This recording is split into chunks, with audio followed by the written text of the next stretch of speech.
jiran dia dapat, miak mak jiran dia dapat. Jadi kita joget kat kuat ibadat. Sudah tentu akhlak dia. Kita kat Mekah hati kita bersih tu kan. Mak bapak kita pada tempat yang sewajarnya.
sepanjang Ramadan, sepanjang tahun, semua akan sebut nak bulan apa? Ramadan. Tapi Tuhan tak bagi. Tuhan tak bagi. Ya, kita nak Ramadan al-awwal, Ramadan al-thani, Ramadan al-thalith, Ramadan al-rabi', yang kelima, keenam, sampai Ramadan yang ke-12. Melampau kita. Ya. Hadirin rahimakumullah, Allah tak bagi. Allah tak mau kita susah. Allah bagi sebulan aja. Nah, di situ ada fardu puasa. Dan di situlah bulan dihimpun segala kemuliaan. Dan antara kemuliaan yang teragung dalam Ramadan yang disebut dalam Quran beberapa perkara, antaranya ialah penurunan Al-Quran, iaitu Lailatul Mubarakah, malam yang penuh diberkati, disebut dalam surah Ad-Dukhan ayat yang ke-3, juga disebut sebagai Lailatul Qadr ayat 1, 2 dan 3 surah Al-Qadr. Kemudian lagi berlakunya, hadirin hadirat rahimakumullah, malam tersebut diberi ganjaran yang cukup dahsyat, iaitu melebihi 1000 bulan. Ada orang tanya lagi, malam itu Ustaz macam bercanggah aja, 17 Ramadan tak bercanggah. Tak ada satu benda pun dalam Quran ini yang saling kontra atau ada berlaku contradiction. Satu ayat ni tak sama dengan ayat ni, tak. Cuma cara kita memahami dia, cara kita menyusun apa yang Allah Subhanahu Wa Taala telah pun tetapkan. Kita kena belajar yang itu. Sebagai contoh, ada orang bertanya, nak susukan anak ni ikut panduan Quran berapa lama? Quran sebut macam dengan tak kena aja Ustaz. Kita bila dengar macam tu, terkejutnya. Quran sebut macam tak kena aja, sebab persoalan-persoalan tersebut boleh terjadi. Jadi hadirin rahimakumullah, dalam surah Luqman Allah sebut amain, 2 tahun 24 bulan. Dalam surah Al-Ahqaf ayat yang ke-15, termasuk doa ketika telah pun mencapai 40 tahun dan ke atas, Allah Ta'ala sebut 30 syahra, 30 bulan. Jadi mana satu sebenarnya? 30 bulan ke 24 bulan? Maka ni jawapannya. Bila diajukan kepada orang yang ada rahsia ilmu, 24 bulan itu minimum, sedapat-dapat 24 bulan. 30 bulan itu tempoh maksimum nak bagi susu. Lepas tu pisahkan. Jangan dah bagi susu badan mak dia. Hadirin hadirat rahimakumullah. Tak ada beza. Habis itu yang Lailatul Qadar ni pula macam mana? Peringkat penurunan Lauh Mahfuz Lailatul Qadar. Dari Lauh Mahfuz turun ke Baitul Izzah di langit dunia Lailatul Qadar. Tetapi dari langit dunia Baitul Izzah turun ke hadirat Nabi sewaktu baginda berkhalwah, beribadah, berseorangan, bermunajat kepada Allah di Ghar Hira. Tahun pertama kenabian, umur baginda 40 tahun. Hadirin rahimakumullah, pada tanggal yang kita pegang 17 Ramadan, malam kemarin. Hari ini dah 18 dah. Tahun pertama kenabian, umur 40 tahun, dan turun selama 13 tahun sebelum hijrah, 10 tahun selepas hijrah. Dalam 6,236 ayat, itu jangan berlaku juga gaduh-gaduh. Kalau dia ada khilaf, kurang ke lebih ke, ayat tu juga mungkin ayat digabung. Lebih tu dia kata ayat yang panjang dipecah-pecahkan, dipendek-pendekkan. Tapi suruh dia baca ayat tu lah juga. 114 surah, 30 juzuk, tak berkhilaf di kalangan orang yang tauhid, orang yang akidah dia, orang yang syariat dia, orang yang juga akhlak dia berpegang dengan ajaran Ahlus Sunnah wal Jamaah. Begitu juga dengan Ahlul Qiblah, mereka yang berpegang kena salat, kena syahadat, salat, puasa, zakat, haji, kena menghadap kiblat yang satu. Banyak itulah juga ayat dia. Ustaz, kami dengar macam dengar ada huruf yang dibuang. Tak ada huruf yang dibuang. Itu namanya bacaan qiraat. Yang tuan-tuan duk dengar, macam pelik aja.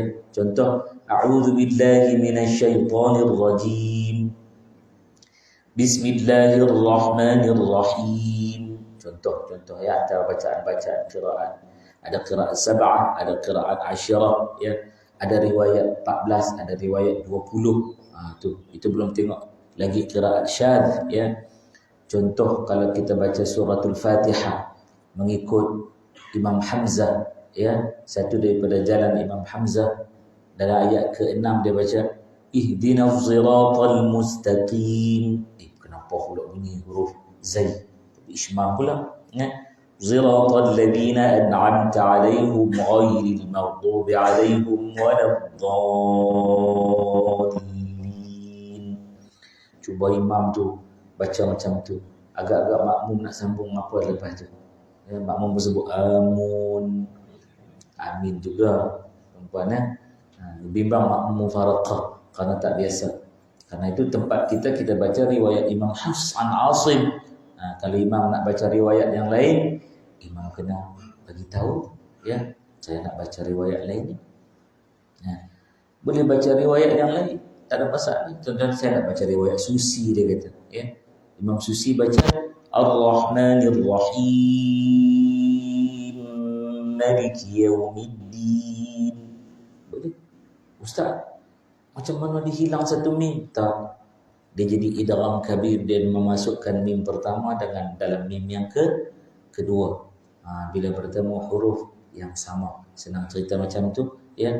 Huruf yang makhrajnya diperbincangkan. Jadi bukan kita nak mengaji qiraat hari ini, cuma nak ambil pengetahuan. Tak ada apa-apa perubahan. Kalau orang tu kata kena tambah lagi 3-4 juzuk atau bohong dah, itu dah mengawal.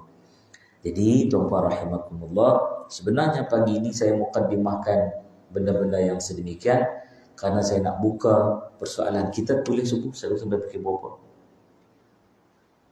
Tu dia, jangan tuan-tuan. Saya ada program lain pula je. Kita tengoklah. Saya tengok tuan-puan bersila ubah banyak kali ataupun ramai dah naik ke Sidratul Muntaha. Saya berhenti, ya tuan-tuan. Saya berhenti bagi peluang kita nak rehat. Baik.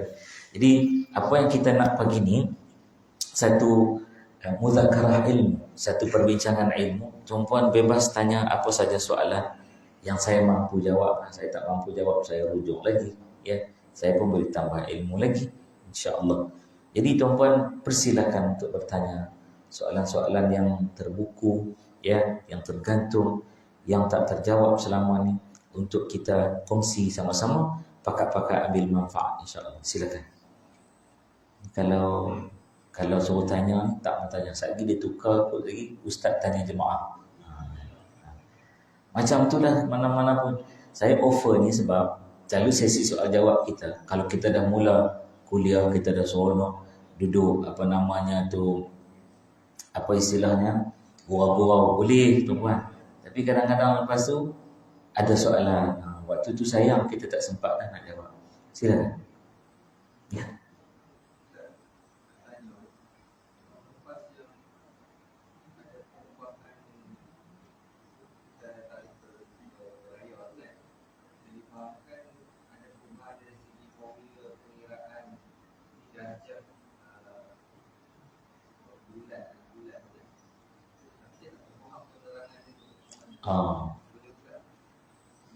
Baik. Terima kasih. Nama apa tu? Abang Salahuddin. Bagus nama tu, Salahuddin. Ya. Yang mengelokkan, mengislahkan agama. Itu dia. Bukan buat agama baru dah. Mengelokkan agama. Baik. Di dalam Islam, ini sila ambil satu maklumat. Dalam Islam, tak ada satu benda pun yang tak diperbincangkan. Tak ada. Tuan-puan nak cakap bab apa? Semua ada. Tuan-puan nak cakap bab pintu, Islam dah sebut bab pintu. Tuan-puan nak cakap bab bersila dalam majlis. Dalam majlis pun Quran sebut fafsahu. Kena duduk elok-elok, minta izin, ya, jangan sakiti orang. Semua benda Islam sebut. Tuan-tuan cari satu cara hidup ataupun cara beragama di dalam Islam, di dalam dunia, agama yang dia sebut the way of life. Saya pernah satu ketika ya naik kereta bersama dengan driver taksi yang beragama Hindu. Ya. Jadi oleh kerana perjalanan yang panjang waktu tu, saya pun tengok dalam kereta dia ada macam-macam gambar dewa-dewa dia, sembahan dia, ya. Yang pada kita itu bukan Tuhan, itu pun makhluk, ya. Lalu saya tanya dia, saya kata, "Uncle, what is Hinduism?" Hindu, kefahaman Hindu tu apa?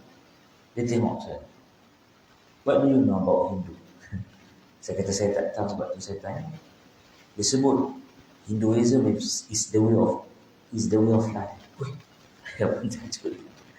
Dia kata Hindu tu adalah cara hidup daripada you lahir sampai you mati. Tetapi bila kita mengkaji betul-betul, ada tak yang agama Hindu menyentuh perkara-perkara tertentu yang bersifat sama ada makro dan mikro, artinya seluruh entiti kehidupan kita tak jumpa. Tapi ya, kalau kita cari Quran sampai sekecil-kecil benda seni, ya, yang manusia tahu sebut secara umum. Ini saya sebut ni, manusia tahu sebut secara umum. Antaranya apa? Atom. Manusia kenal atom? Kenal ada atom? Tak kenal. Dulu ada Puspati, dan yang ada sekarang ni lembaga pelesinan tenaga atom. Orang tahu atom tu apa? Arab sebut apa atom? Darah. Perkataan darah disebut dalam Quran. Disebut. Kat mana disebut dalam Quran? Disebut dalam surah Zalzalah. فَمَنْ يَعْمَلْ مِثْقَالَ ذَرَّةٍ خَيْرًا يَرَهُ وَمَنْ يَعْمَلْ مِثْقَالَ ذَرَّةٍ شَرًّا يَرَهُ. Apa maksud mithqal? Berat. Berat apa? Berat atom. Weight of atom. Orang tak pernah tahu pun dulu ada weight of atom. Kalau dulu orang dah tahu, lama dah keluar yang disebut sebagai periodic table, jadual berkala. Maka Jabir bin Hayyan, ya, radhiyallahu anhu, ni orang Arab, kita tak pernah dengar nama Jabir, sedangkan di barat mereka memanggil Geber. Ya, Jabir itu disebut pelak sikit je, Geber, Jabir. Dia susun jadual berkala, ya, dan ada nombor atom bersama dengan berat atom, jisim atom, hidrogen, seterusnya. Sampailah orang tambah jumpa unsur tambah. Orang tahu setiap atom ada berat. Kat mana orang tahu setiap atom ada berat? Quran sebut mithqala darah, berat atom. Bukan besar, berat atom. Saya mukadimahkan jawapan sebegitu sebab ilmu yang ditanya oleh saudara Salahuddin abang kita tadi, dia termasuk dalam pengiraan pula bahagian ilmu yang namanya falak. Cuba tuan-tuan sebut ilmu falak. Bukan falak, dia huruf kaf, falak. Ilmu falak ini, ya, jamak dia aflak. Ilmu falak ini ilmu tentang mengkaji, kalau kita boleh panjangkan lagi, ya, dia panggil quantum, ruang, space, ya. Dia yang mengkaji tentang masa, mengkaji tentang waktu, mengkaji tentang kajian bulan, bintang, langit. Semua dihimpun dalam tu secara umum besar dah. Lepas tu dipecah lagi. Okey. Ustaz, kami tak pernah dengar pun ada ilmu ni dalam Islam. Inilah kesan penjajahan, di mana penjajah diambil yang tu dan dia pisahkan. Dulu ilmu falak ini diajar di pondok-pondok. Kami mengaji ilmu geografi di pondok, ya, ilmu mathematics, ilmu hisab di pondok. Bukan yang kita tunggu dia pergi sekolah. Sekarang dia asing. Dulu tak macam tu, ya. Hadirin rahimakumullah, ingatkah kita peristiwa di mana ini semua orang tahu sebab dia berlaku dalam 2-3 tahun yang lepas. Apa dia?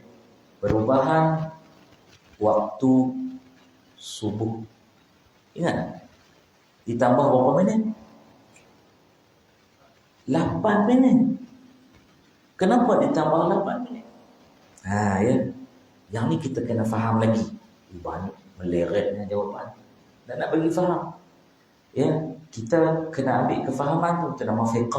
Fiqh ni artinya kefahaman. Ya, kita nak elok.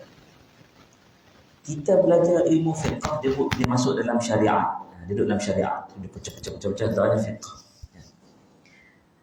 Orang Islam memahami pengharaman babi tak sama dengan orang bukan Islam. Cuba nak faham Islam berkenaan babi. Sebagai contoh, seorang sahabat kami, saya juga ada pengalaman, tapi pengalaman saya tu jadi panjang nak cerita. Ni cerita yang sahabat saya muda. Ini muda. Apa dia? Dia belajar di Korea. Orang Korea ni baik-baik tak? Bagus-bagus. Dia suka raih kita, seronok kita. Jadi seorang sahabat saya ni satu hari, kawan dia hadiah pizza dekat dia. Pizza. Dia pun buka-buka pizza. Mustahil lah orang Putrajaya tak kenal pizza. Dia tengok, daging apa ni? Dia pun tanya, ni daging apa? Kawan tu kata, ni babi. Dia terbeliak mata. Kami orang Islam tak boleh makan babi. Tahu kawan dia buat apa? Agak-agak kawan dia buat apa? Kawan dia ambil chopstick tu, buang babi tu. Now you can eat it. Lah boleh makan babi, boleh makan pizza ni. Aku dah buang lah babi yang tak boleh makan. Tu kefahaman dia. Kita boleh makan tak? Makan ada dia faham macam tu. Tak boleh makan. Tak boleh makan. Dia masak keluar dah zat-zat dari babi tu semua ni. Tuan-tuan nak makan tak? Kata tuan-tuan lah. Buang babi. Masak tom yam, dalam tu ada babi, ada ayam, kan? Tiba-tiba kita kata tak boleh makan, kan? Domoy babi ni tak boleh makan. Domoy tu kan hidung depan dia. Dia pun pegang buang, tak boleh makan. Tak boleh. Sama juga dengan orang bukan Islam yang tak faham konsep penyembelihan. Dia kata asal sembelih tu memutuskan putih apa? Dia faham putih tengkok. Dia faham putih tengkok. Kita memutuskan urat pernafasan, urat marih, itu bahasa kita lah yang kita guna kan. Lepas tu kita kena tahu juga kalau kita nak sembelih jantina jantan betina tu kan, halqum dia tu, kena mengaji sampai macam tu je. Dia tak kira, dia letak ayam tu melintang, dah sembelih. Jadi gitulah juga ilmu falak.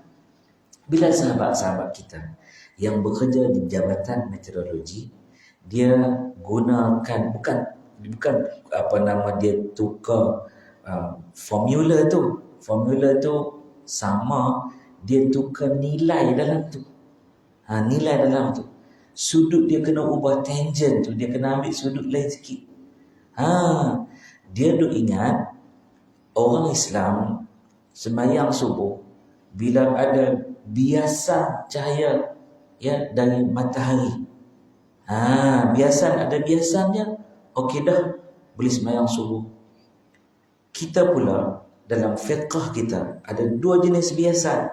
Satu biasan namanya fajar kadhib. Biasan tersebut dia naik sekejap kan, lepas tu dia hilang. Kami tak biasa tengok, Ustaz. Kena pergi berada di laut ataupun naik flight, tanya kepada steward, nanti waktu nak masuk fajar tolong kejutkan saya nak tengok macam mana. Dia akan naik cahaya, bukan aurora tu cahaya lain pula. Macam-macam kita mengaji kan. Jadi dia nak cahaya tu nak di mana? Nak tanya tuan-tuan, ufuk timur ke barat? Jeng jeng jeng. Ufuk timur. Kalau naik di ufuk barat, kiamat tengok. Kan? Naik di ufuk timur. Dia naik zoom cahaya tu. Dan ada kiraan dia. Kiraan masa dia. Puk, hilang. Tak boleh. Itu bukan fajar sadiq. Itu fajar kadhib. Fajar sadiq pula biasan tersebut naik dan tak hilang-hilang sehingga diikuti dengan tulu'ul syamsi. Ada dua benda ikut saya ramai.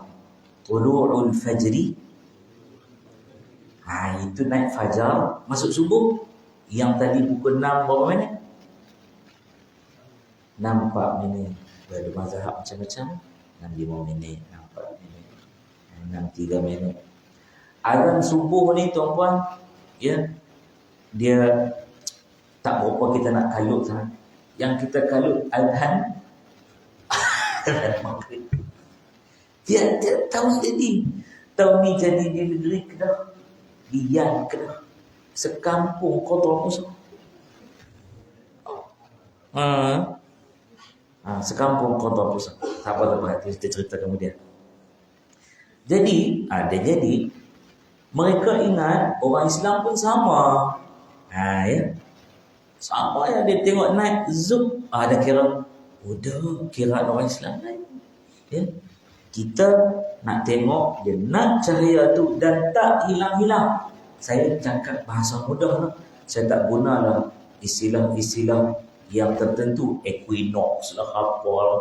Bagi kita mudah faham. Boleh tak? Okay.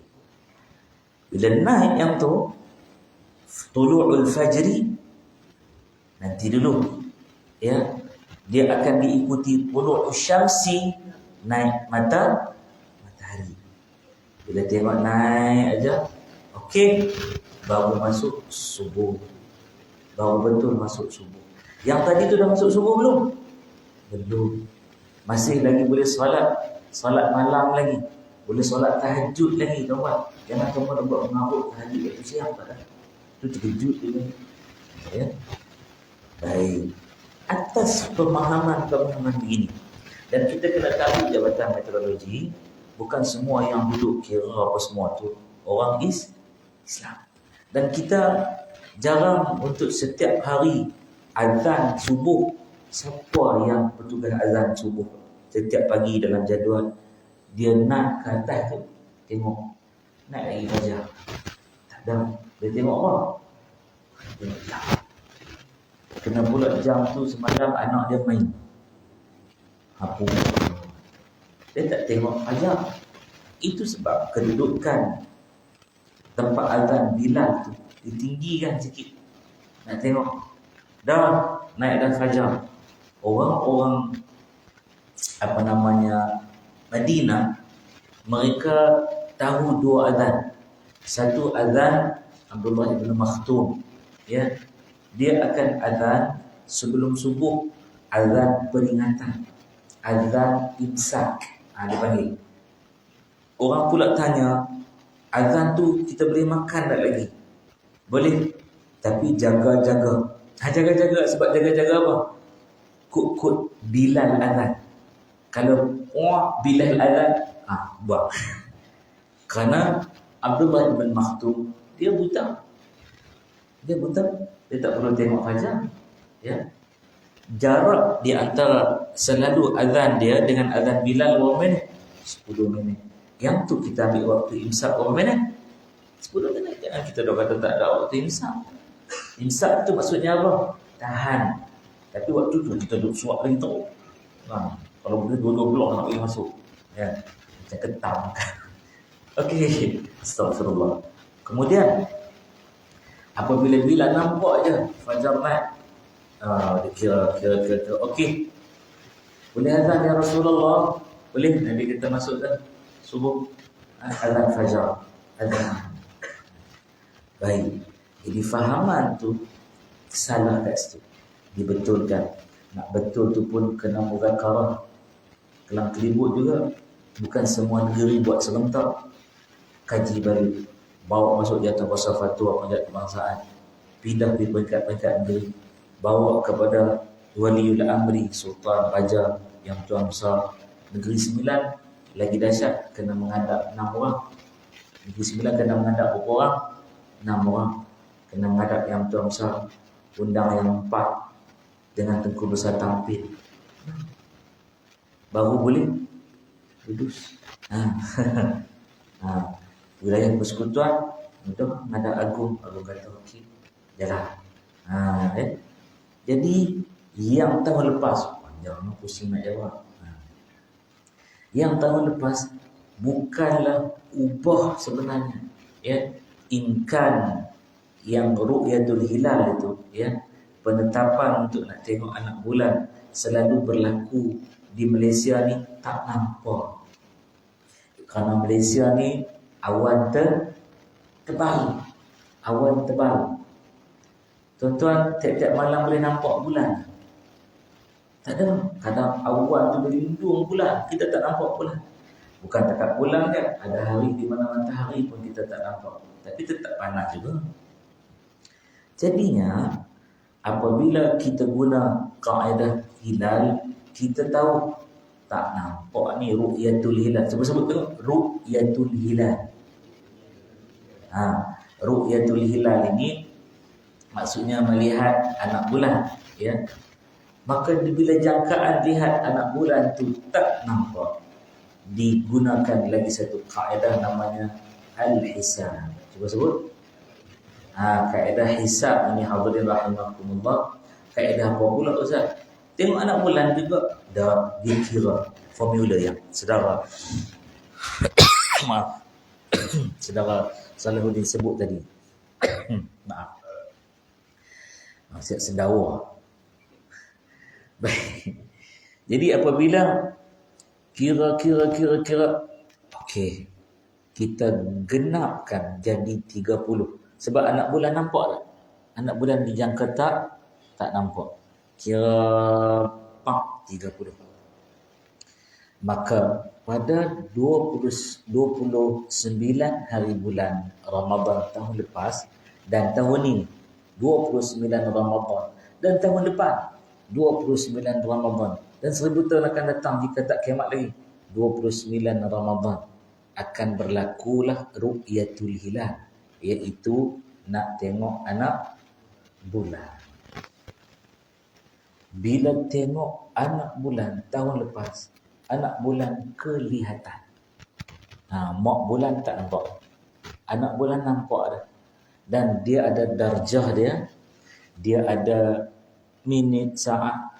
Dia ada sudut dia dalam formula tersebut untuk kita tunggu hilang ke tidak. Nampak, kira nampak dia tak hilang. Kadang nampak lepas tu dia hilang. Kerana biasan matahari sebelum matahari terbenam tu. Bahasa mulut kita tersebut matahari terbenam, ya. Quran pun sebut maghrib, tempat terbenam matahari. Sebenarnya itu berlaku kerana masing-masing berputar atas paksinya, ya. Masing-masing mengorbit. Itu cerita lain pula dah, saya bersangkut panjang nak jawab. Mengaji pondok jenis lagu ni dia nak jawab jadi panjang, ya.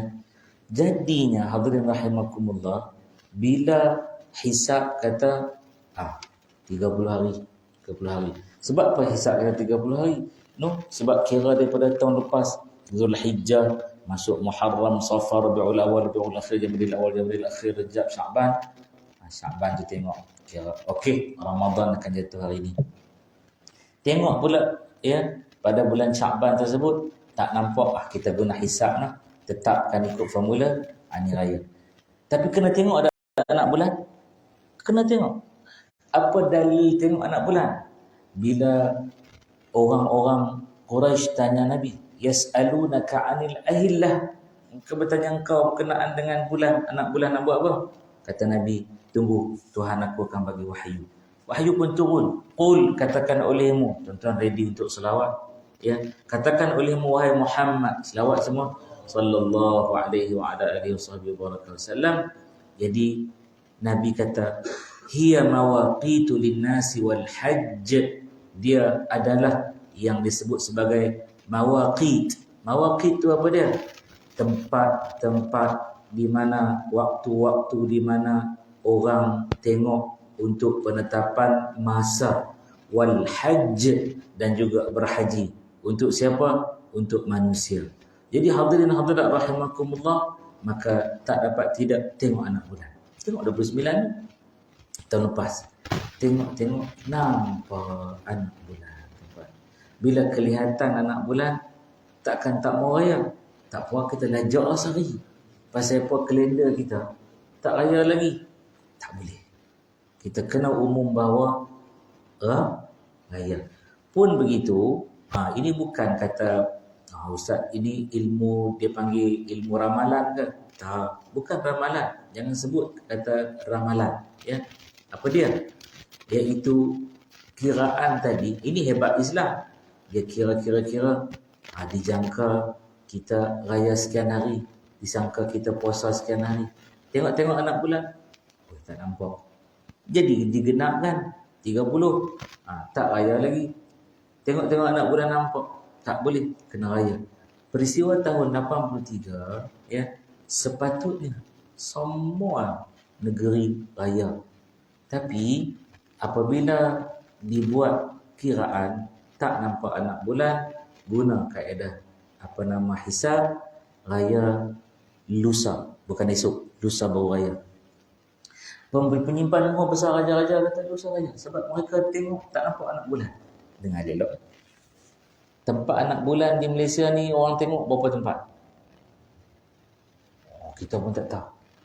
Bukan tanggungjawab kita apa. Sebenarnya kita tak perlu tahu apa. Mufti wajib tahu. 29 tempat. Berapa tempat?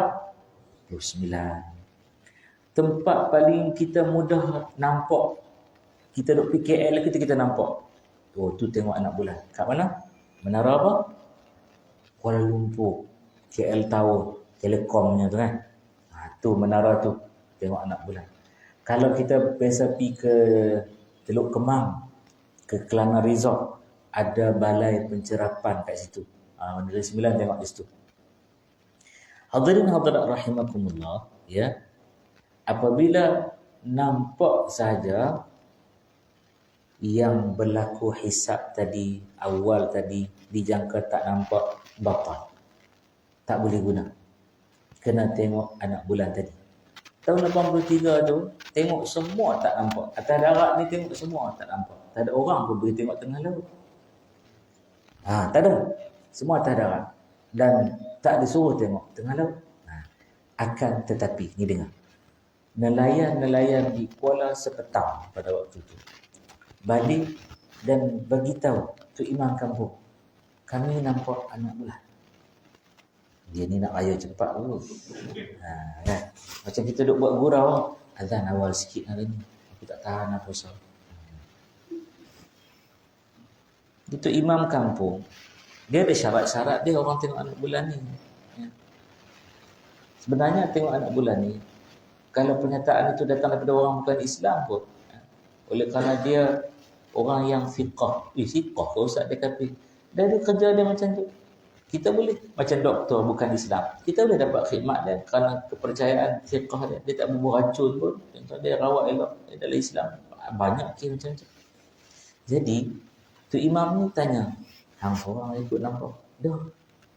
Tanya nelayan lain yang balik sama, nampak? Nampak, kami semua nampak.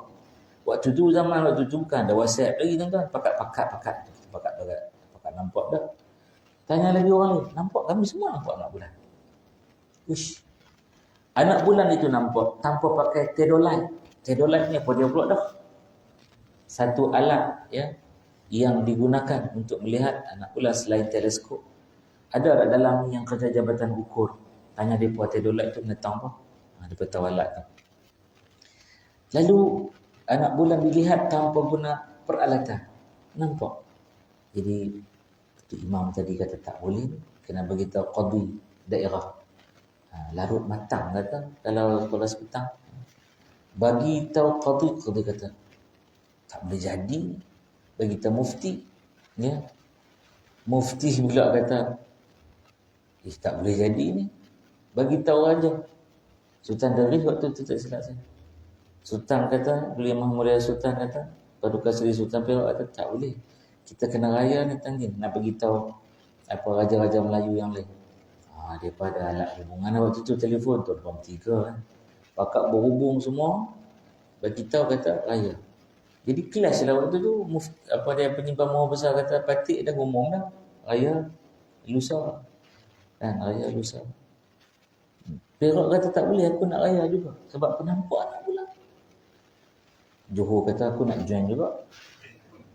Dia ada hubungan kekerabatan Perak dengan Johor kan. Bukan sekarang ni, dulu pun ada. Okey, raya 2 negeri ni raya. 2 negeri ni raya, orang Penang kata cempaka habis. Jadi selepas daripada tu peristiwa tersebut, maka bincanglah raya rendah semua, jangan bagi jadi dah. Kesian dekat rakyat biasa ni. Kesian kat rakyat biasa ni. Memang pada waktu tu yang mana dengar kata waktu tu tuan-tuan, Jabatan Penerangan diminta untuk masuk ke seluruh daerah dan kampung ni dengan van ni yang ada speaker tu lah. Azhar orang tak jarang buat dah, kecuali nak begitu semburan edis je. Besok raya, titah sultan besok raya. Pakat gigih balik mata, bangun bakar lemang, cari daun palas buat ketupat. Raya-raya rendah.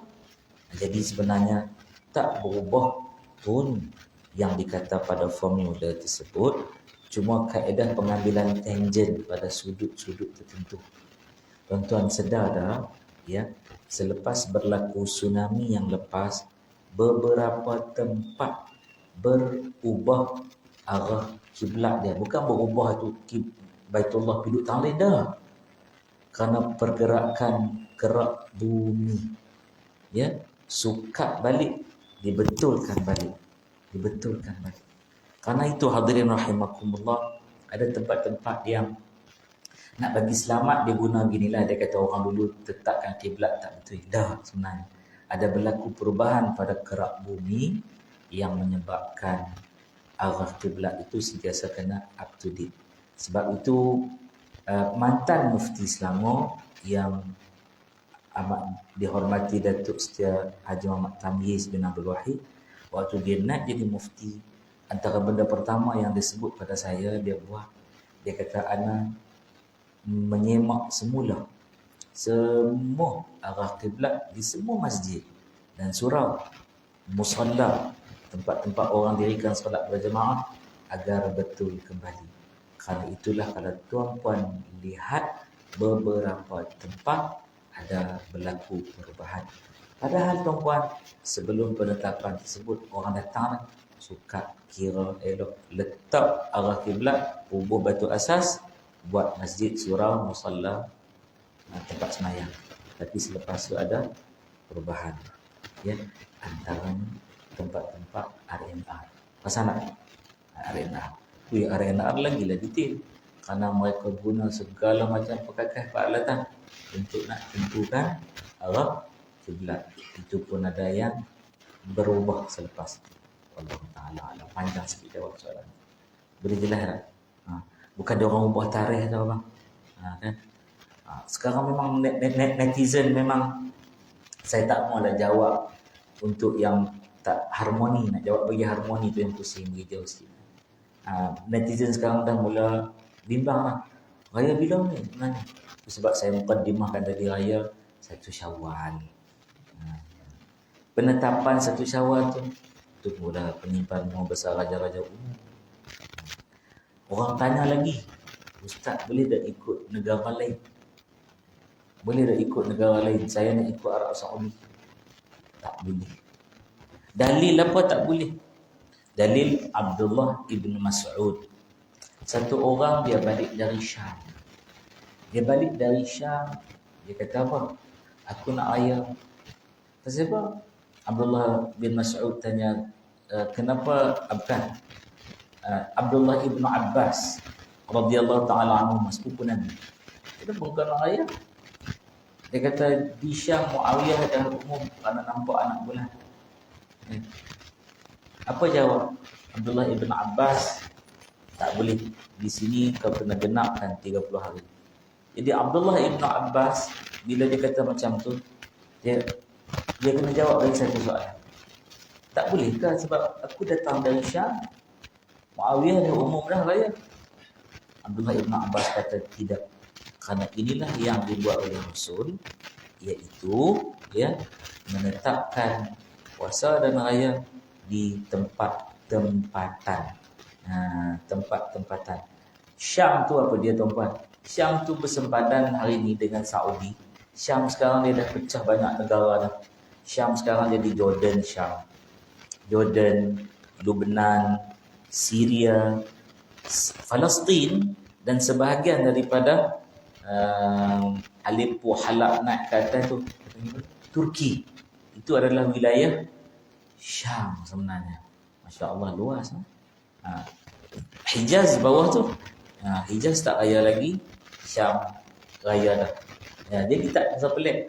Thailand raya, kita belum raya. Macam-macam lah orang tanya. Ustaz kami nak raya juga, boleh pergi Thailand tak? Orang Thailand kata kami nak puasa sehari lagi. Kena masuk Malaysia. Sebelum apa kena masuk Malaysia? Sebelum Terbit Fajar. Kalau dah Terbit Fajar tak boleh. Kita kena mari. Allah Ta'ala. Panjang jawab. Abang faham tak jawapan? Faham tak? Faham. Itulah dia. Sebenarnya Jabatan Mufti dah keluarkan garis panduan, menjawablah. Antaranya Jabatan Mufti Selangor dah keluar dah. Ada soalan? Tidak. Satu soalan pun habis masa. Habis dah ni, patutnya kuliah subuh habis dah ni. Habis. Sekian, terima kasih. Tuan-tuan ada soalan tak lagi? Boleh nak tanya, tak ada masalah. Silakan.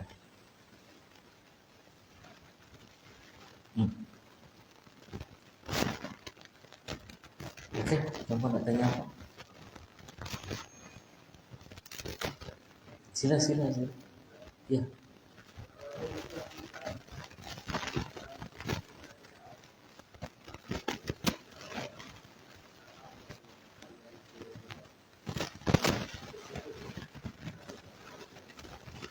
Kita kena ikut negeri kita duduk.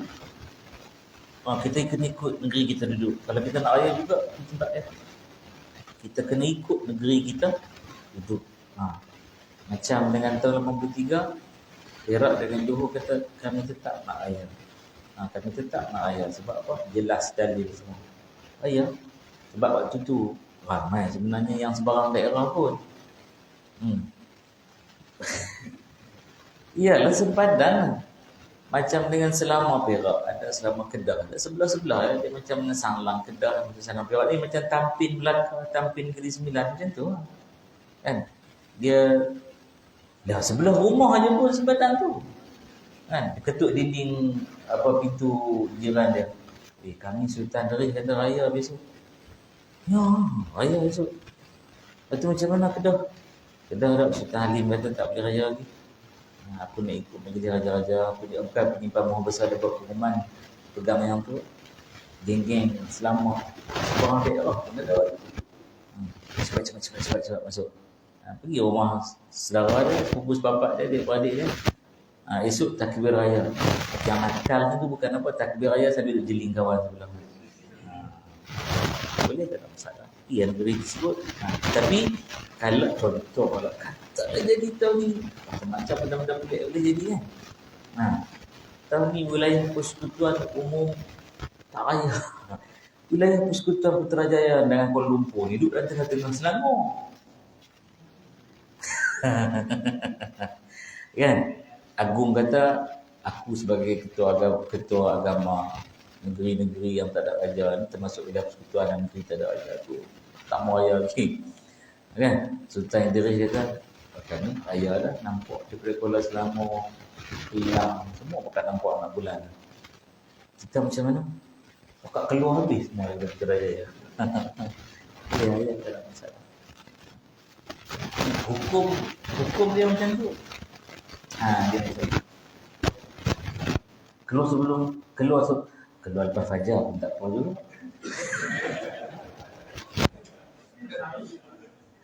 Tak apa. Ini yang nak puasa. Geng-geng Selangor kata aku nak tambah sehari lagi kan.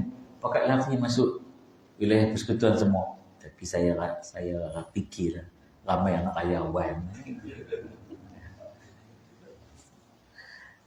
Soalan-soalan fiqh ni dia luas, fiqh ni luas, soalan fiqh ni luas. Sila, ada soalan? Tak apa, ada orang lain tak mau tanya, dia tanya.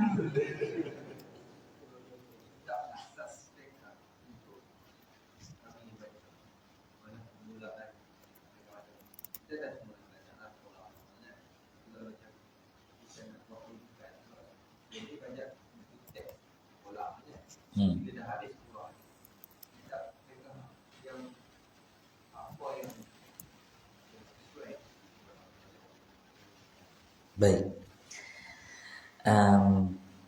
Kitab kalau saya sebut tinggi. Sebab tu saya kadang-kadang kan bila saya duduk baca jugalah artikel-artikel orang-orang tertentu. Dia kata berdasarkan kepada kitab induk mazhab Syafi'i saya pegang kepala, rasa macam nak jolok tangan masuk dalam otak. Kan? Yang boleh syarah ni tuan-puan, antaranya Imam Nawawi. Imam Nawawi. Sebab tu yang muktamad daripada dalam fiqh Syafi'i ni diambil apa yang Imam Nawawi syarahkan. Okey. Oleh kerana Abang Salahuddin kita tanya, kitab apalah Ustaz? Saya secara peribadilah mengesyorkan untuk tuan-puan bagi mudahlah. Tuan-puan cari kitab dia nama Al-Fiqhu Al-Manhaji. Cuba sebut ramai-ramai. Al-Fiqhu Al-Manhaji. Kitab fiqh manhaji ni tuan-tuan boleh dapat di Jakim pun ada. Di Jakim pun ada, ya. Dia ada 5 jilid kalau Jakim. Tuan-tuan boleh dapat dari Jabatan Mufti Negeri Sembilan pun ada.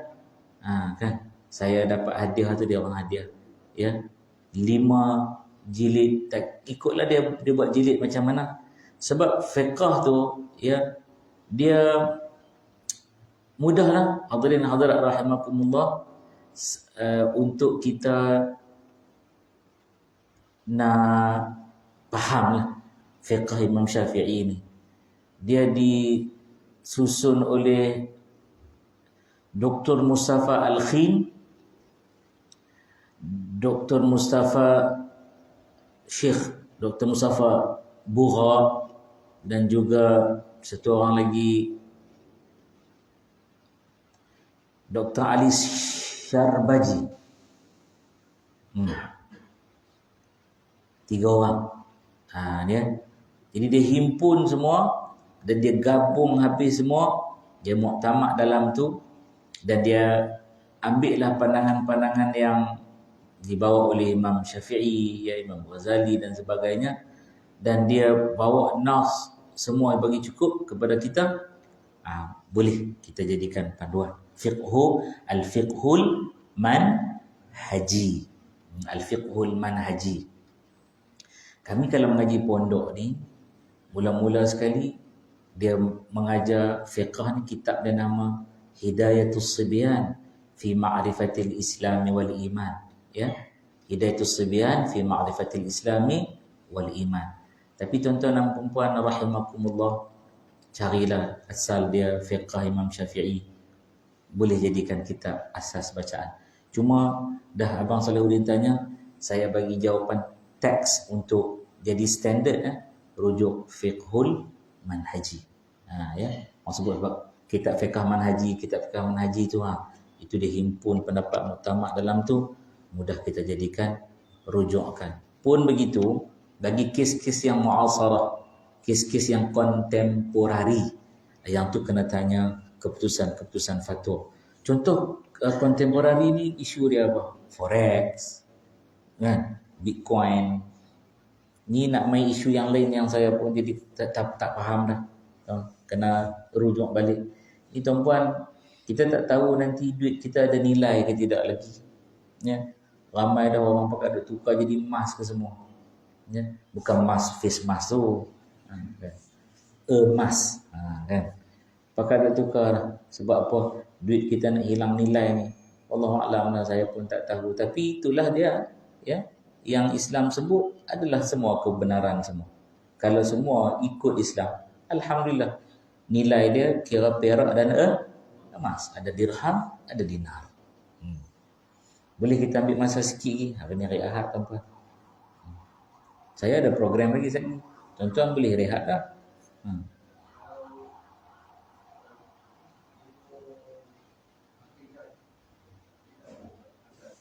Kalau ilmu akidah, soalan ini. Kalau ilmu akidah, saya mencadangkan untuk pengajian asas. Kalau boleh cari guru lah, ya, bawa guru yang boleh syarah secara ringkas. Kitab pun tak tebal, ya, tapi kena cari guru betul-betul lah. Hidayatus Sibyan fi ma'rifatil Islami wal iman, ya, karangan Tuan Husin Kedah. Ya, ini kitab tentang, dia ada tiga-tiga dalam tu. Akidah ada, syariat ada, akhlak pun ada. Duduk dalam tu. Dia akan syarah akidah kita mengikut Ahlus Sunnah wal Jamaah, ya, yang menjadi jamaah yang sebenar-benar berdasarkan kepada keseluruhan kesepakatan ulama, iaitu mereka yang berpegang dengan aliran Asy'ariyah dan Maturidiyah. Asy'ariyah dan Maturidiyah, iaitu dia akan syarah, kita boleh faham dia dengan menyimpulkan 50 ikatan iman. Berapa ikatan iman? 50 ikatan iman. Apa dia 50 ikatan iman itu? Ya. 41, ya, adalah sifat-sifat wajib bagi Allah, sifat mustahil, sifat harus, dan 9 sifat wajib Rasul, sifat mustahil, sifat harus. 41 campur 9 berapa? 50. Dia akan syarah yang tu. Supaya kejap elok keyakinan kita tentang akidah dan takkan berlaku penyelewengan lagi. Dia kena faham betul-betul. Kerana orang yang tak faham macam isu tadilah, ya, dia akan syarah ikut nafsu dia. Tak mau macam tu. Dia kena syarah atas disiplin ilmu. Kerana itulah hari ini kenapa ramai yang akan berbeza faham hatta tentang akidah sekalipun, ya, kerana dia tak jumpa guru dia. Ini saya bagi panduan untuk ahli sunnah wal jamaah ni dengan elok-elok. Kalau fiqh, dia pegang kepada 4 mazhab utama. Sama ada mazhab Imam Abu Hanifah, Imam Malik bin Anas, Imam Muhammad bin Idris, atau kita sebut Imam Syafi'i, ataupun Imam Ahmad bin Hanbal. Itu imam-imam dia. Kalau nama mazhab dia, mazhab Hanafi. Kalau mazhab Hanafi, tadi dekat-dekat syuruk tadi tu, baru sembahyang subuh, memang tahu dah matahari tak terbenam balik dah. Dia naik-naik terus. Kan? Dia cerah-cerah tanah. Tuan-tuan pergi Turki, tuan-puan jangan duk marah orang Turki tak sembahyang subuh lagi. Kita dah jadi makruh dah. Dia waktu tu waktu paling afdal. Sembahyang-sembahyang pergi kerja terus. Kita sembahyang dalam midnight tu. Sebab tu tuan-puan, istilah subuh Syafi'i adalah boleh guna pakai. Aku ni keluar rumah daripada subuh Syafi'i lagi. Maksudnya subuh yang gelap gulita. Subuh Hanafi dia lain. Nampak cerah-cerah tanah dah. Ya. Okey. Jadi Hanafi, Maliki, Syafi'i, Hanbali itu pada fiqh, pada syariat. Pada akidah pula, dengar elok. Untuk akidah pula, kita pegang dengan apa yang disebut oleh Al-Imam, tuan-tuan ikut saya ramai-ramai, Abul Hasan Al-Ash'ari.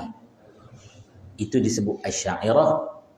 Seorang lagi namanya disebut ramai-ramai Abu Mansur Al-Maturidi. Ya, jadi disebut Maturidiyah. Okey. Manakala untuk akhlak pula, kita pegang dengan apa yang disusun oleh Al-Imam Junaid Al-Baghdadi, juga Imam Al-Ghazali. Ya. Untuk siasah, ya. Ini siasah jadi isu sekarang ni sebab orang tak faham betul-betul siasah tu macam mana. Kita banyak rujuk kepada Imam Al-Mawardi, yang tu kitab dia nama Al-Ahkam As-Sultaniyah. Itulah dia antara silibus-silibus lah, ya. Cari guru ada, tapi paling penting lah cari yang ada tauliah. Yang ada tauliah. Jawatan kuasa surau tak sakit kepala.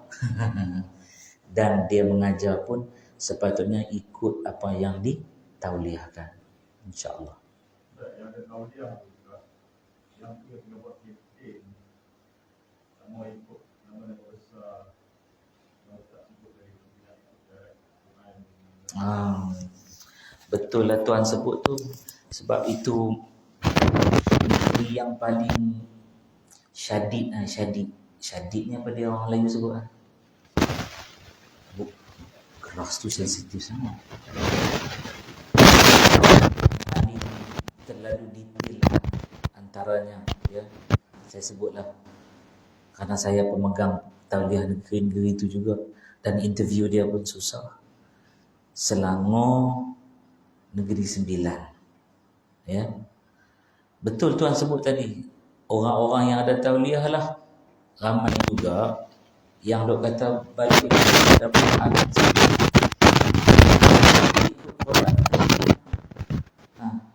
yang kata kita tak usah dok mengaji dapat sifat-sifat Allah Ta'ala ni, kita himpun bagi jadi satu, ya Allah Ta'ala kan Esa. Jenuh tuan-puan, ya. Karena itu tuan-puan jangan rasa pelik apabila ada perbezaan pandangan. Ini adalah rahmat. Tapi tak ada orang yang akan menyatakan selain daripada Allah itu ada Tuhan. Jangan. Karena itulah juga kalau di Selangor ni nak dapat tauliah, lepas ujian bertulis, ada ujian lisan. Habis ujian lisan tu kena menghadap panel-panel dia. Habis tu nama kita akan naik ke Bukit Aman. Bukit Aman akan cek dengan orang khas. Di situ ada beberapa special brand akan terlibat. Nombor satu special brand yang kat cawangan khas ni, polis, ya, yang cek bahagian akidah. Kita bukan tahu dia duduk dalam special brand mana, kita bukan tahu, ya. Kemudian dia akan cek akidah dia ni Asy'ariyah, Maturidiyah ke, Khawarij ke, Syiah ke, Mu'tazilah ke, dia cek. Kemudian cawangan khas yang cek bab apa pula? Bab faham fiqh dia, bab faham siasah dia. Kemudian ada SB yang akan cek bab dia ni ada tak join politik-politik yang diharamkan, seperti gerakan komunisme contoh, ada tak dia ikut tak? Kemudian ada SB yang cek counter E berapa? E8 ke E9 yang cek terorisme ni. Pokok ni ya, dia orang ni join tak geng-geng yang ekstremis. Kalau jenis apa-apa sikit-sikit tapi sikit-sikit bid'ah, kan? Sikit-sikit halal darah nak dibunuh. Jangan buat main. Itu Selangor punya cara pula. Negeri Sembilan lain pula. Negeri Sembilan soalan killer dia, apa pandangan Ustaz tentang adat pepatih? Tu. Saya adat pepatih ni tak ada mengenung dengan syarat maksiat. Terima kasih. Kita punya mubual.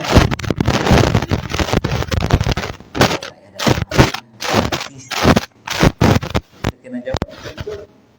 Jawab betul bukan yang tak ada pada nak tahu. orang faham ada apa-apa takkan kata dia lah yang kata dia berkata dengan insya-Allah berkata harta dapat maka dia punya ahliya itu buat wakaf ahli, iaitu harta wakaf itu akan diurus oleh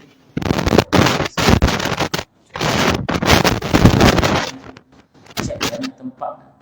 Dia ni tauliah wilayah betul tauliah Negeri Sembilan. Mana kalau nak sikit nak cek nak dekat sini tauliah Negeri Sembilan. Pak tauliah Negeri Sembilan ni ketat apa? Nombor 1 dia ada daerah, nombor 2 dia ada bidang. Kadang dia boleh mengajar fiqh daerah apa? Daerah Port Dickson je. Keluar masuk daerah Pulau Bila kena tangkap. Main. Dia kena betul-betul lah nampak. Dapat tampin aja, mengajar tampin aja. Keluar sikit masuk je lebu kena tangkap. Sebab dia nak bagi benda-benda tersebut jangan bagi orang-orang awam berlaku kekacau bilauan. Tak mau datang jemaah ni elok-elok duk solat jemaah ni. Dia cek imam tu, aku tak mau jadi imam, jadi makmum lah. Sagi semayang aku tak sah. Boleh.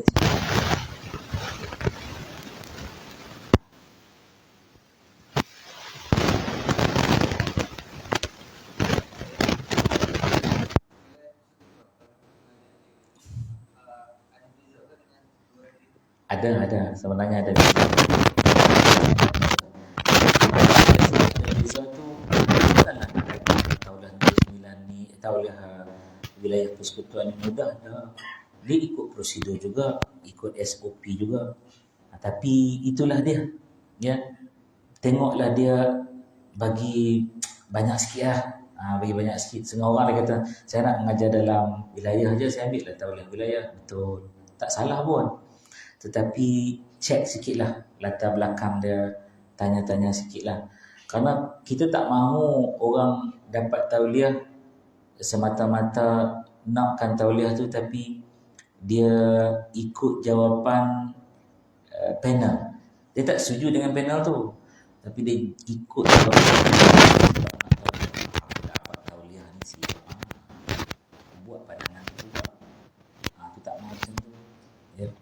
Itulah yang kena cek, kena perhati betul-betul. Sungguh-sungguh. Jawab ni susah tuan-tuan. Benda ni benda sebenarnya tak susah kalau kita faham sungguh-sungguh. Dia jadi isu nasional. Isu nasional. Yang kadang-kadang dipolitikkan. Bila dipolitikkan jadilah macam-macam isu-isu yang panas. Wallahu ta'ala a'lam. Ginilah saya cerita sikit lah tuan-puan dah masuk kepada sampai macam tu kan. Apabila berlaku isu yang tuan-puan pun tahu, ya, di satu masjid di negeri Selangor, jawab isu ni 11.30 malam baru saya boleh balik. Padahal Nabi ceramah pukul 8.30. Kena tahan dengan jemaah. Tak puas hati Ustaz. Berbetulan saya ada pengalaman berkaitan dengan majlis agama negeri tersebut dan jabatan agama negeri tersebut. Dia pun keluar satu macam klip video kan, tunjuk. Saya pun tengok klip video tu. Saya geleng kepala.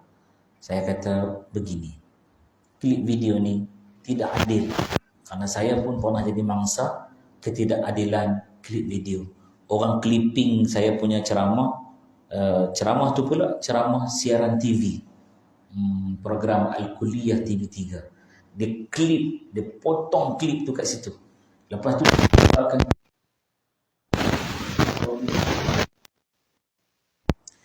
saya syukur kerana ada satu orang individu saya, boleh saya call? Kata boleh. Dia pun call. Dia beritahu saya, Ustaz ada bawa satu faham yang saya tengok tak kena dengan Ahlus Sunnah wal Jamaah, Asy'ariyah, Maturidiyah. Saya tekak mana? Tunjuk kat saya. Dia pun tunjuk. Dia kata, Ustaz kata Allah ada di mana-mana. Klip video. Saya kata, Ustaz hukum saya ikut klip video ni. Ustaz ni link kuliah penuh di TV3. Ustaz dengar daripada mula sampai habis. Lepas tu Ustaz call saya balik. Baik. Dia pun dengar balik daripada A sampai Z. Dia call. Apa dia sebut? Saya minta maaf. Saya tengok tengah-tengah tu ya. Tengah-tengah tu je. Ya. Isu-isu macam ni cukup bahaya. Cukup bahaya. Jadi bila dia tunjuk kat saya kata mana surat penuh. Saya nak tengok surat penuh. Orang yang buat klip video ni, dia potong letter head. Buh kat situ. Lepas tu dia potong keratan kenyataan. Buh kat situ. Siapa tanda tangan surat ni? Lepas tu dia bubuh gambar mufti negeri tu kat situ. Saya kata ni sangat tak boleh. Nanti saya tabayun dulu. Bukan mangkuk ayun tangan. Tabayun. Bila kita tabayun baru kita dapat jawapan. Bukan seperti clipping video tu. Kita kena faham tu kan. Saya nak jawab tu pada malam. Kan malam tu kita nak call kawan-kawan kita 11.30 lah kan. Saya kata nantilah saya rujuk. Tapi Tuan kena tunjuk dekat saya sekeping surat penuh. Jangan duk buat kerak-kerak macam ni. Buat kerak-kerak macam ni siapa-siapa pun boleh buat. Terutama siapa yang tanda tangan surat tu. Akhirnya kita dapat maklumat salah. Orang lain tak betul. Yang dia masukkan dalam tu adalah propaganda. Ini agama hari ni. Syukur tuan-tuan boleh tunggu sampai dekat pukul 8. Satu benda ada dalam jiwa tuan-tuan perempuan. Saya puji kerana Allah Subhanahu Wa Taala. Baliklah kepada Allah, alhamdulillah wa syukurillah, tabarakallah. Sebab apa? Tuan-puan, ada satu benda penting agama dalam hidup. Ada orang tak peduli. Lantaklah nak jadi apa pun, asalkan hari-hari aku dah makan, aku dah minum, ya boleh pergi kerja, balik kerja, balik nak tidur lenang, esok nak sambung kerja. Tapi tak, tuan-puan, hak tu adalah kerja akhirat sebenarnya. Tak ada kerja dunia yang tak bawa ke akhirat. Tak ada. Kerana disebut dunia mazra'atul akhirat. Dunia itu adalah ladang cucuk tanam yang mana hasil yang kita nak ambil di akhirat. Jadi hadirin rahimakumullah. Tuan-puan, syukur kurangnya boleh memberi pencerahan kepada kita. Saya nak tutup bicara tuan-puan. Satu isu lagi lah berkaitan dengan Ramadan juga. Isunya isu buka puasa. Oleh kerana berlaku pada tiap-tiap tahun orang batal puasa. Tahun lepas di Sabah, apabila DJ mainkan azan awal. Ini pun 2 minit juga di Yan baru ni. Di Turki pernah Bilal terlelap lepas asar, jaga-jaga tengok gelap, terus pergi on mikrofon azan. Orang pula dengar azan, terus jolok masuk kan. Lepas tu azan lagi. Keluar di dalam berita, khatib tadi mamai, Bilal tadi mamai. Sebenarnya azan yang pertama tak masuk waktu lagi. Mufti buat keluar fatwa. Mufti dia orang buat keluar fatwa.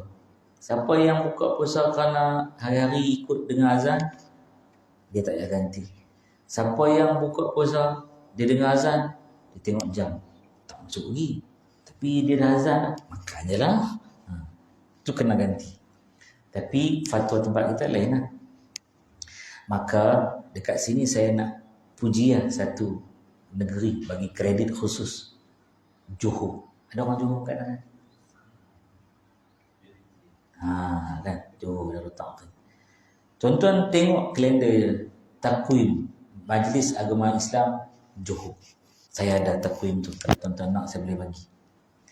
Takwim tu dekat bawah dia cerita lah. Dia cerita apa penentuan hari raya Aidilfitri, ikut sekian-sekian akan berlaku sekian-sekian kan. Walau bagaimanapun pengisytiharan muktamad oleh penyimpan umur besar Raja-Raja Malaysia. Kan? Itulah yang paling utama. Bawah tu dia tulis perhatian. Waktu imsak adalah 10 minit sebelum waktu subuh. Tu semua negeri standard. Tapi perhatian yang kedua tu bagus. Apa dia kata? Dia kata dinasihatkan, dicadangkan ya untuk menambah 1 hingga 2 minit ke waktu maghrib ya, untuk lebih berhati-hati. Berapa minit? 1 hingga 2 minit. Yang ini lebih selamat. Dan tuan-puan kena faham hadis yang Nabi kata, umat aku selama dalam kebaikan ketika mana dia buka puasa menyegerakan, dia sahur mentakhirkan. Tetapi syarah hadis ni orang tak bagi betul-betul dengan menyegerakan berbuka setelah jelas masuk waktu. Faham tu? Menyegerakan berbuka setelah masuk waktu. Bukan bagi cepat sikit lah. Itu orang duk azan awal. Ni masalah ni. Jangankan kata tuan-puan. Benda tu jadi dekat saya. Baru-baru ni. Di satu agensi kerajaan. Tak boleh sebut rahsia. MC dia datang kat saya. Ustaz, kejap lagi Ustaz baca doa. Boleh? Boleh? Saya kata boleh. Dia datang. Ustaz, MC kan dia protokol. Dia ada act protokol. Seminit sebelum berbuka, Ustaz baca doa.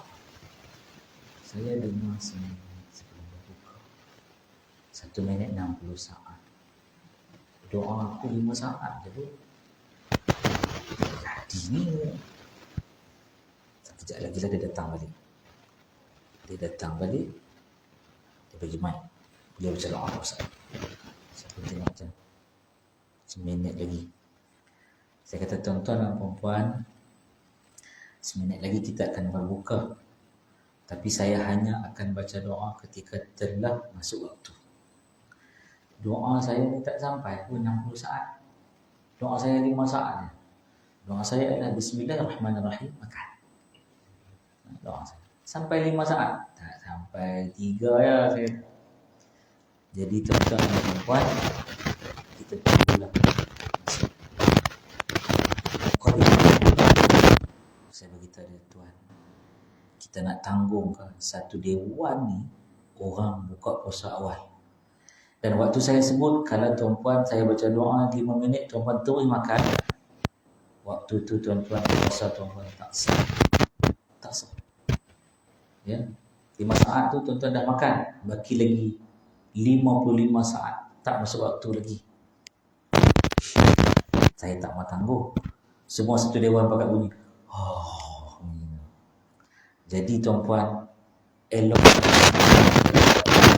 tuan-puan jangan terjebak kepada radio, TV dan azan surau Abdul Rahman bin Auf.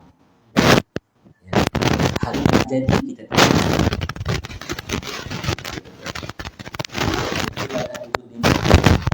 yang baru ni azan awal tu kan. Saya sebut dah di awal ceramah, saya tak ulang.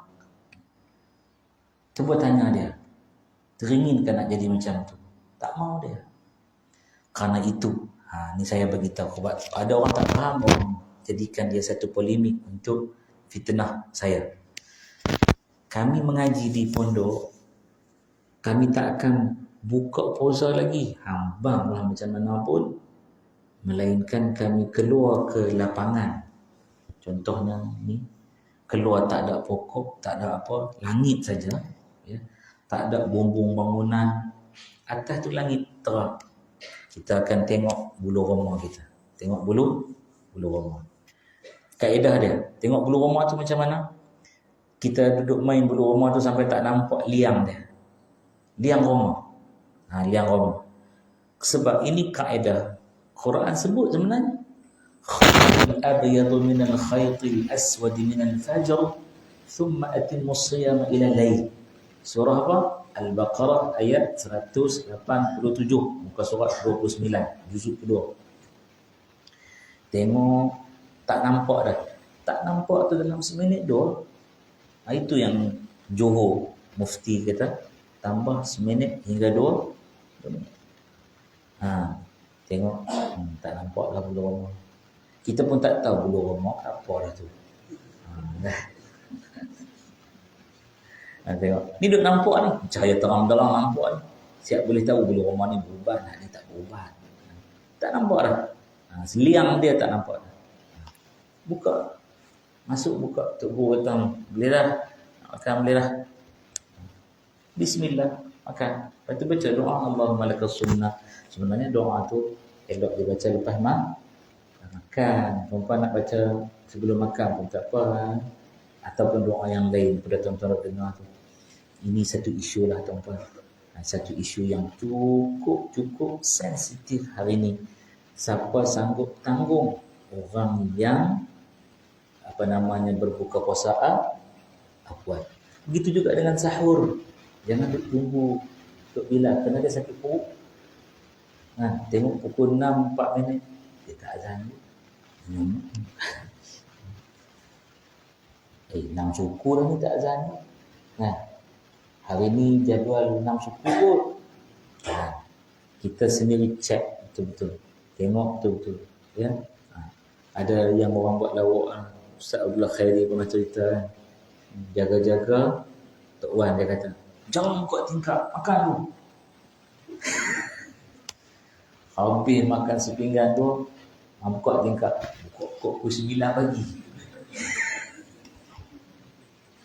Sebab zaman tu zaman budak-budak lagi. Tok Wan dah nak bagi diskaun, kesian dekat cucu-cucu dia. Jadi wallahu ta'ala a'lam. Seronok dengan tuan-tuan pagi ni. Walaupun kita habis pukul 8 lebih, tapi kita dapat air semua. Dan saya pagi ni taklah perang pun kuliah. Ya, kita santai-santai je tuan-tuan ya. Sebab saya pun sejuk juga duduk kat dengan ikon.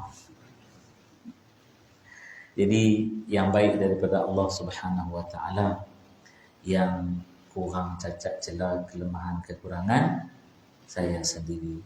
Kukuklah siapa ada soalan lepas ni, kita bagilah kawan-kawan kita bagi. Siapa nak tanya boleh dah tanya kan. Sebab mungkin ada yang ada urusan hari Ahad ni. Hati-hati tuan-tuan di jalanan, doakan saya, isteri, anak-anak, keluarga, mak ayah semua menggunakan kesihatan dan keafiatan dan kesejahteraan dan rezeki yang cukup, boleh melimpah ruah bantu orang untuk jalan terus kerja dakwah ini. Dan kerja dakwah ini bagi kami adalah merupakan kefarduan, ya. Bagi tuan-puan pun kefarduan juga sebenarnya. Tapi berat lagi yang menyampaikan ini, kerana dia kena tanggung apa yang dia sebut dan dia sampaikan. Ia merupakan satu amanah yang mesti digalas dan dipertanggungjawabkan nanti di hadapan Allah Subhanahu Wa Taala. Kerana itu tak heran ada ulama yang bila ditanya soalan, dia jawab, saya tak tahu. Saya tak tahu. Sebab tu hisnul alim la adri. Kota bagi orang alim adalah menjawab, saya tidak tahu. Ya, saya pernah berdeal dengan penerbit Tanyalah Ustaz dan anda muskil untuk menjawab saya tak tahu. Dan saya pernah pun jawab, saya tak tahu. Ketika penerbit kata, Ustaz, tak tahu jawab soalan tadi. Tak tahu, saya kata. Sebab soalan tadi itu memerlukan penelitian. Jadi, eloklah saya jawab, saya tak tahu. Ya? Biarlah orang cakap, yang tu pun tak tahu, tanya balik. Kau tahu?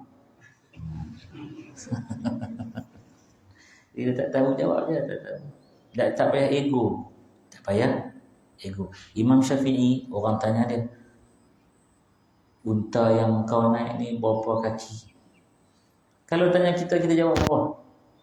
4. Imam Syafi'i tak jawab 4. Imam Syafi'i turun bawah. Sampai pegang orang tu. Mari kita bilang. 1, 2, 3, 4. Macam ni tanya dia balik. Berapa yang kau nampak? 4. Aku pun nampak 4 juga. Orang ni kata apa? Kau benar-benar faqih. Sebab nak fiqh ni kena benda yang jelas. Kena dia jawab 4, Allah Ta'ala bagi hilang 1, 3. Kata aku nampak 3. Sebab tu view nampak tu sangat-sangat tak sama.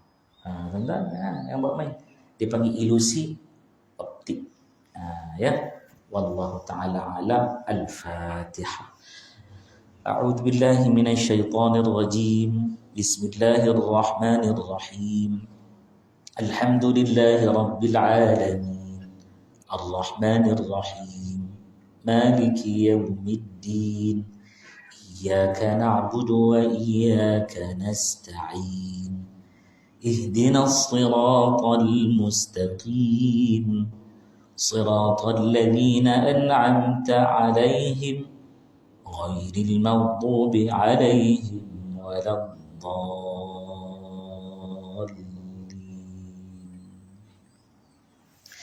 A'udzu billahi as-sami'il 'alim minasy syaithanir rajim. Bismillahir rahmanir rahim. Alhamdulillahi rabbil alamin wa bihi nasta'in 'ala umurid dunya waddin. Wassalatu wassalamu ala asyrafil anbiya'i wal mursalin sayyidina wa maulana Muhammadin wa ala alihi wa ashabihi wa tabi'ina ajma'in. Ya Allah ya mujib as-sa'ilin ya qabil at-ta'ibin ya rahim ad-du'afa'i wal fuqara'i wal yatama wal masakin. Kami tadahkan tangan mohon denganmu ya Allah. Ampunkan dosa-dosa kami ya Allah. Ampunkan dosa ayah dan ibu kami ya Allah. Kami mohon berlindung dengan rahmat-Mu daripada azab-Mu ya Allah. Kerana kami bimbang jika tergolong dalam golongan orang yang mengetahui adanya datangnya tibanya Ramadan, tapi dijauhkan dengan rahmat-Mu dan Engkau mengharamkan keampunan-Mu kerana tidak pedulikan Ramadan, tak ambil kisah tentang Ramadan. Sedangkan Nabi-Mu telah pun bersabda bahawa bulan ini merupakan bulan keampunan-Mu. Maka kami bersungguh-sungguh ya Allah, merayu, meratap, merengek, meminta-minta dengan-Mu. Ampunkanlah dosa-dosa kami ya Allah. Ampunkanlah salah silap kami ya Allah. Ampunkan kekhilafan kami ya Allah. Sama ada kami sengaja ataupun tidak, kami sedar ataupun tidak, kesalahan yang lama, kesalahan yang baru, kesalahan yang kami lakukan terang-terangan, kesalahan yang kami lakukan sembunyi-sembunyian, kesalahan yang kami lakukan berseorangan, kesalahan dosa yang kami lakukan beramai-ramai, kesalahan kesilapan yang kecil dan besar, ampunkan kesemuanya ya Allah. Ya Allah, kami mohon dengan-Mu ya Allah.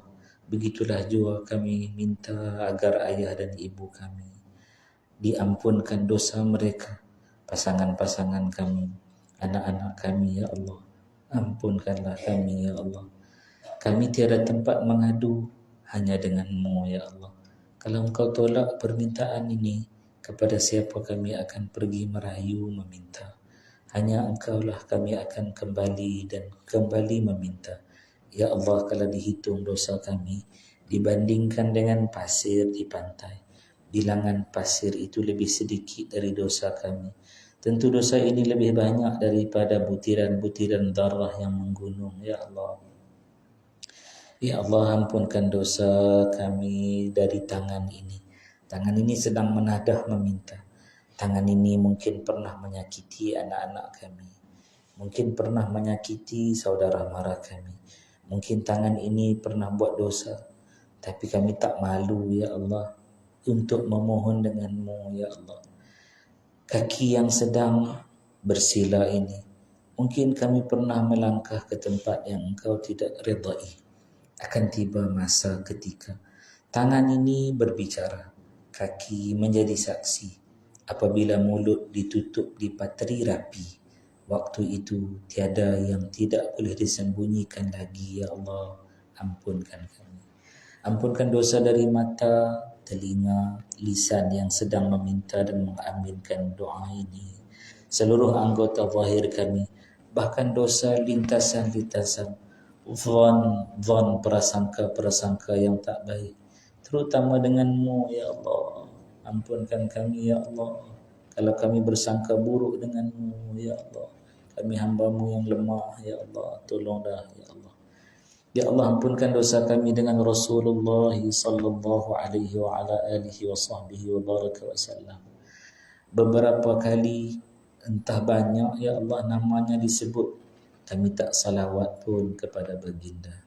Bagaimana kami ingin berhadapan dengannya nanti, ya Allah. Waktu kami merayu, ya Rasulullah, syafaatkan kami. Kami bimbang, kami takut hari itu, ya Allah. Engkau tidak mengizinkan kami, ya Allah. Tolonglah, ya Allah. Masukkan kami ke dalam golongan yang mendapat syafaat baginda, ya Arhamar Rahimin. Ya Allah, ya Akramal Akramin, ampunkan dosa kami dengan ibu kami yang telah melahirkan kami, yang telah kandungkan kami sebelumnya, yang lahirkan kami hingga koyak rabak isinya, terbelah kulitnya, bersimbah darahnya, berselisih tulang temulangnya, putus urat sarafnya, ya Allah. Ampunkan ibu, ya Allah, yang berparut hingga akhir hayatnya kerana lahirkan kami. Ampunkan ibu, ya Allah. Ampunkan dosa kami dengan ibu, ya Allah, yang besarkan kami dengan susu dari tubuhnya sendiri, ya Allah. Ya Allah, darah, daging, tulang temulang, kulit dan roma-roma ini dari susu ibu, ya Allah. Ampunkan ayah kami, ya Allah.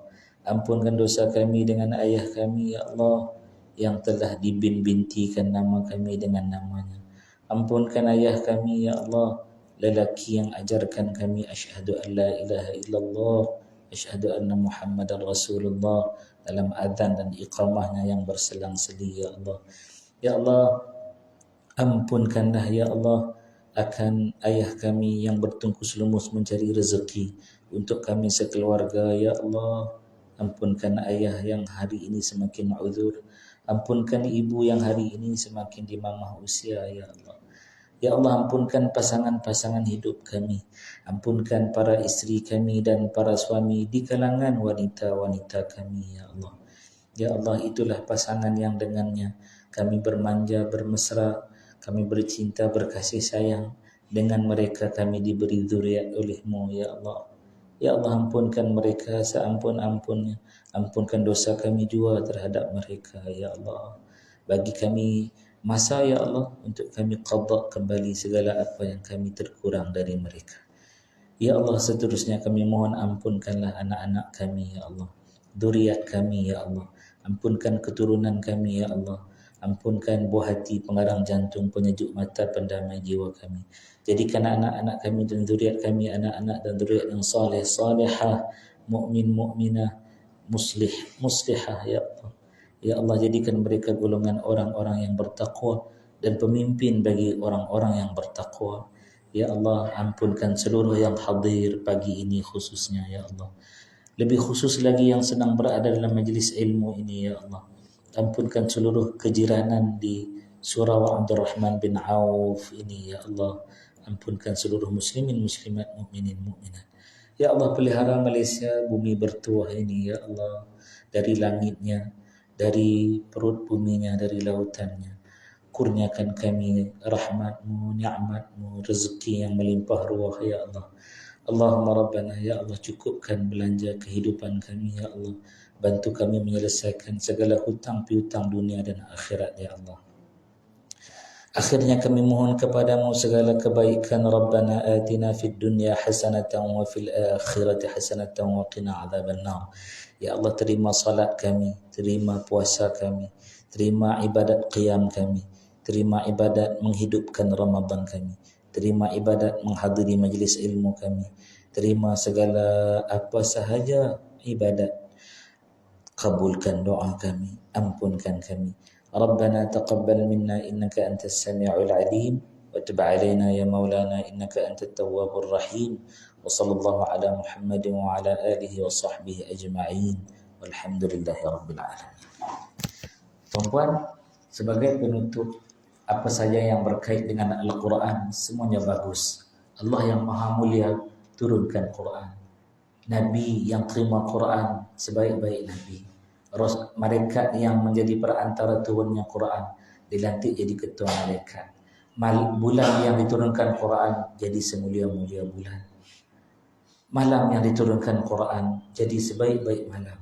Kita umat yang menerima peninggalan Nabi, warisan Nabi iaitu Al-Quran, menjadi khairul ummah, sebaik-baik ummah. Dan makanan yang disebut oleh Al-Quran sebaik-baik makanan. Jadi insya-Allah tuan-puan, di luar sana ada Kak Fuzi Aidar yang hadir dengan makanan Qurani Sunnah Nabawi yang diperakukan asli dan organik melalui ujian makmal dengan persijilan Certificate of Analysis. Tuan-puan boleh tanya oleh beliau dan membantu untuk mengafiatkan kita dari penyakit-penyakit darah tinggi, kencing manis, kanser, kolesterol dan berbagai lagi. Jadi tuan-puan bolehlah jumpa beliau lepas ni, bantu usahawan kita ya, dan belilah untuk mak ayah kita agar mereka juga sihat sejahtera. Allahumma amin ya rabbal alamin. Sekian yang baik tentulah daripada Allah. Jika ada kekurangan tolong nasihat dan betulkan saya. Ada rezeki kita jumpa lagi. Ampun maaf saya pohon daripada Allah dan juga tuan-tuan dan puan-puan, maafkan saya ada salah silap. Subhanakallahumma wa bihamdika asyhadu an la ilaha illa anta astaghfiruka wa atubu ilaik.